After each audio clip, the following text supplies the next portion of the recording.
Now, if you're anything like me, I find pricing things on eBay this time of year really difficult. Now, when I buy things to resell, I want to make as much profit as possible, obviously, but I don't want things to hang around for ages and ages either. So in this video, I'm going to share a few things that I've sold and why I price them that way, but I also want to just run through how I just price things in general. Let's get on with it.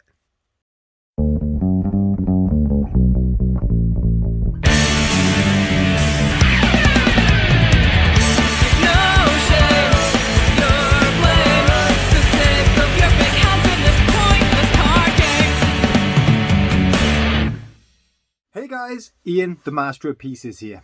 I'm a part-time eBay reseller, and in this video we're going to run through pricing items on eBay and how to get that price right.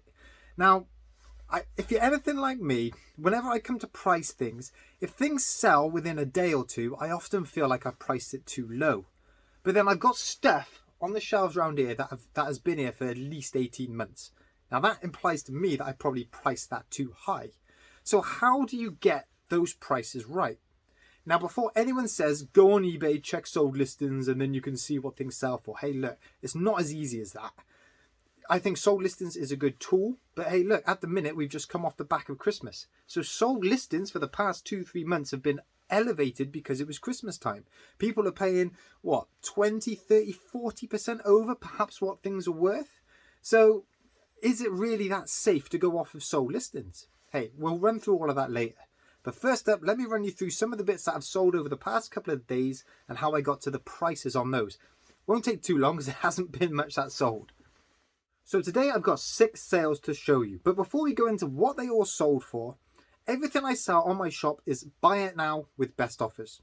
The reason I like buy it now is because it gives me absolute control over my pricing and gives me price certainty. So I know how much money I'm going to make off of each item I sell.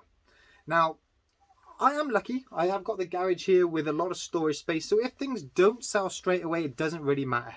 I don't really buy big bulky stuff, so I don't mind it taking up the little room that it does. But I definitely do see the benefit of using auctions. And I've got a load of transformers down there, and I can see that if I put those transformers up as an auction, it's going to be a desirable bundle. I'm going to get a bidding war between lots of different bidders. That is when the prices can spike up really high, and they might go for a lot more than I actually would have put it for buy it now. But it takes a risk. It is a risk because that bundle there might not go for as much as if I put it buy it now and actually waited for a little bit. You know, I think auctions are a gamble, and it's all down to the products you've got and how desirable you think they will be. But for me, I'm more than happy to just keep rolling on, buy it now. So anyway, let me run you through some of these items. First up, I sold this Disney Store mug. It only went for £5 plus postage. I got it from the last poker pickup. And the way that I priced this was, I looked at how many were currently selling on eBay, and there were a fair few. I then looked at sold listings and noticed that not many of them are selling. So that implies to me that there's a lot of people listing them up, not many people buying them. When I see that scenario, the only way people are going to buy this is on price. And being a buyer on eBay myself, when I buy things, the first thing I do is put the filter on, sort by lowest to highest. And whichever one is at the lowest one, I might put a little cheeky offer. I had to make sure that was the lowest item to get the sale. £5 plus postage. Next up, we've got this Ivar WWE wrestling figure here. Now this one has hung around for 3-4 months, but again, it's been sat in the box at the bottom, doesn't take up much room. I bought this for £1 at the boot sale and sold this for £8 plus postage. Now this one was a straight up, let's have a look at sold listings, because there aren't many of these up on eBay, but there aren't many selling on eBay. So supply is kind of matching demand. And because sold listings were there and thereabouts, £8 to £10, I priced this at £8 because it doesn't have all the accessories. He's got a few chips on him, and yeah, he's taken 3-4 months to sell. So that one I probably priced about right. Next up, we've got this Garfield here. And this one was a difficult one to price because look at the condition of it. The condition is awful. All these boxing gloves here are kind of faded. You know, he's got a little scratch on like his like nose there. Cost me £2 this one, and I sold it for £8.50 plus postage. Now the good condition ones you might find go from anywhere between £12 and £16 postage, but you're not talking that much difference. And if you're a collector of something, I personally pay an extra £5, £6, £7 to get a really, really good condition one. But I didn't want to give this away. So there weren't many listed on eBay. So I did price this lowish. I could have priced it lower, but I was waiting for those like kind of mid-priced ones to sell first. What that does then is it puts a bigger gap between this, the lowest price one, and the highest price one, and that makes this one more desirable. So it was worth the wait. It took about 6 months, £8.50 plus postage. Next up, I sold 5 of these Toot Toot Drivers VTEC ones. Now I paid 50p each for these, so they owe me £2.50. But with these, there are tons on eBay, but there are tons selling on eBay. There's auctions, there's buy it nows, every type of way you can buy, these sell. So yeah, I knew that these were going to be desirable. People want to buy them, so I priced them at about £3 each, £15 plus postage, and I took an offer, £12.50 plus postage. I do think there is a fair bit of psychology when it comes to selling things on eBay, buy it now. If you've got a product, say these, listed up for £12.50 plus postage, but you could buy mine for £15 plus postage. If I send you an offer of £12.50 plus postage, you think, actually, hang on a minute, I'm getting a bit of a deal here. This guy's willing to, knock a bit off for me. You might actually buy mine over the one that's already listed £12.50 because you might think you're getting a better deal. Bit of psychology, don't know if it's actually true. In my mind, it is. So yeah, £12.50 plus postage for 5 of those. And finally, I sold a 1,000-piece jigsaw. Not a particularly impressive jigsaw, sold for £6 plus postage. I paid £1 for it. This was hard to price, and the first thing is I should never have bought it, but I did because it looks like the Jan van Hasteren style that I buy. It's the jumbo ones, 1,000 pieces. So this comes down to just good old-fashioned experience. This was the only one listed on eBay. There were no solds. I know that typically a low-end Jan van Hasteren will go for £6 plus postage. So that's what I stuck this up for. I looked for a similar type of item, not exactly the same, a similar item, and based my price around that. £6 plus postage. But the next item I'm just going to grab out because this next item sparked this whole thought process and this debate. Let me grab it. Right, so these next couple of items is what got me thinking about how I price things. And it's these Power Ranger guns here. Now, I sold these 2 as a pair, plus 4 of these little canister things for £35 plus postage. But a couple of videos ago, right, I went through the bundle I picked up. I bought loads of this type of stuff for £5 in a big bag, and I went through roughly what I thought it was worth. And what did I say, £10 or £15 each, something like that? Now, I want to give a shout out to Matthew because he quite rightly called me out on that. And he said, Ian, these are worth more than what you have said. Go and check your facts. Go and check your sold listings. And Matthew, you're quite right. These are probably worth more than what I said. But I'm very, very conscious not to oversell the things that I pick up to you guys. Doesn't do you any good. Doesn't do me any good. If I told you these are worth hundreds of pounds, it just doesn't mean anything. So I am quite conscious to give you quite a low estimate or a realistic expectation as well on what this type of stuff is worth. But then I do then tell you the exact amount things sell for so you can get that data from there as well. But where I'm going with all of this though is I don't think you can just blindly rely on sold listings either. We touched on it at the start of the video. We've just come off the back of Christmas and things like this will be selling at a premium. They make great Christmas presents, so people can sell these for a lot more than probably what they're worth for the rest of the year. And this is where I find pricing things right now, the stuff I list right now, really, really difficult because I don't have that gauge to kind of go off. So I use some of the tools that I've described whenever I was showing you the stuff that I sold to come up with these estimates. Now, things like this. Sold listings for that one was about 30 quid on its own. Sold listings for this one, 15 quid to 20 quid on its own. Now I've sold it for £35. If I sold them individually, I maybe could have made a little bit more. But then you've got to judge how long are these going to sit around for. I've sold these within 3 weeks. And I've turned my £5 investment into, after fees, what, 25 quid profit? And I've still got loads of it to sell. So I'm pleased with that. And I think actually when it comes down to price and things, fundamentally, if you're happy with the amount of money you're making from your item, does it really matter? Doesn't matter what you sold it for or you sold it for. No, it doesn't. It matters what you have sold it for.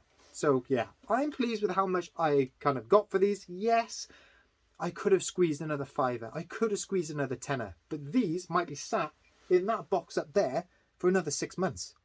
And I'd rather just have that money ticking over. Keeps the enthusiasm going. It just keeps things ticking over in the shop, doesn't it? So yeah, there's lots of different mechanisms I do use to price these type of items.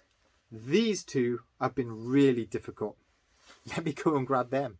Right, so I've actually listed up 2 of my graded sports cards, and I've listed these up for a lot of money too. This grade 9 Max Verstappen top trump I've got up for £450, and this grade 9 Lewis Hamilton £1,000. Yeah, I said it was for a lot of money, but before any of you guys get up in the comments and say, oh, what are you thinking? That's stupid. Why'd you buy Cuckoo Land for bits of cardboard? Look, honestly, that doesn't really matter. What you think these are worth does not matter one bit. It's what the people who collect these cards and invest in these cards think. That's who I'm targeting with these. And these cards, not these two, but sports cards in general have been up and up and up. And you've seen them go for thousands, hundreds of thousands, millions. If you get the right card graded by the right company and you get the right grade, these could be worth a lot of money as well. And I want a piece of that action. But how do I know how to price these? How do I know if these are worth tons and tons of money or just not much money at all?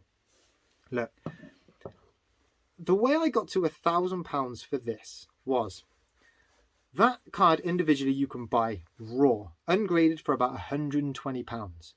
The fact that this has been encapsulated, so it's authenticated, people know that's not fake, and it's got 9 out of 10, so you know it's in good condition, that adds value. If I was to sell that for £120, that would not be reaching its potential. That has got way more value than just the raw card. But why like £1,000? Well, I want to make sure that I actually try and achieve the value of this. Look, if I just put on my reseller head, if I was selling something like this, some I picked up for the boot sale, and I want to make a bit of profit, yeah, I can justify just selling it for an amount I'm happy with. That cost £3, that card. Let's say just for ease, it costs £50 door to door to get it graded.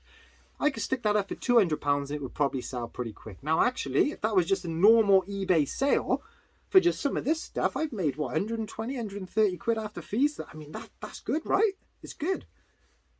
But actually, if I only sold it for that amount, I would never know if it's worth 500 quid or 600 quid or 700 quid. I've chosen £1,000 because I know there's a lot of money in F1. I'm looking at a collector or an investor who doesn't have this rare card, who's a Hamilton fan, who's got a bit of spare change. And I know that SGC 9s of other Hamilton cards, newer cards, have gone for about £1,000. They are rare cards as well, but they're rare for a different reason. They're rare because not many of them have been produced. They're rare because they're a special colour or they're a numbered card. This is rare because it's only made in the UK and it's got that grade 9. I mean, what's the chances of that? This is a game. It's a top jump game. People, playing with kids are scratched up. They might not be scented very well. Who knows? But either way, all of that stuff adds to the rarity of this. So yeah, I've got it for £1,000 because that collector might come along, have a look at it, think, okay, yeah, not seen one of them. It's one of his first ever cards.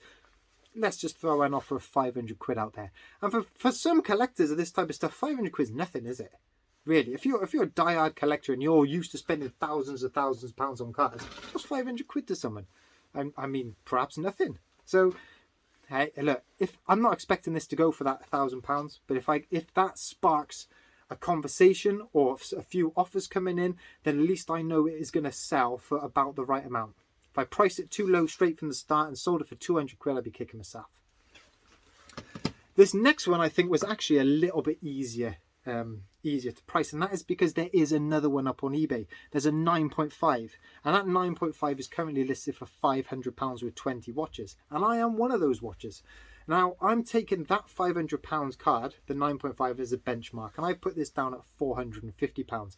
Yeah, I know that actually because it's half a grade lower, it should probably be worth a bit lower. But look, if that 9.5 card sells for, what was it, 500 quid, this will then become the only one up on eBay. So those 20 watchers or whoever's interested in that one card and has missed out might think, actually, I don't want to miss out on this one because there's only 2 of these graded by SGC.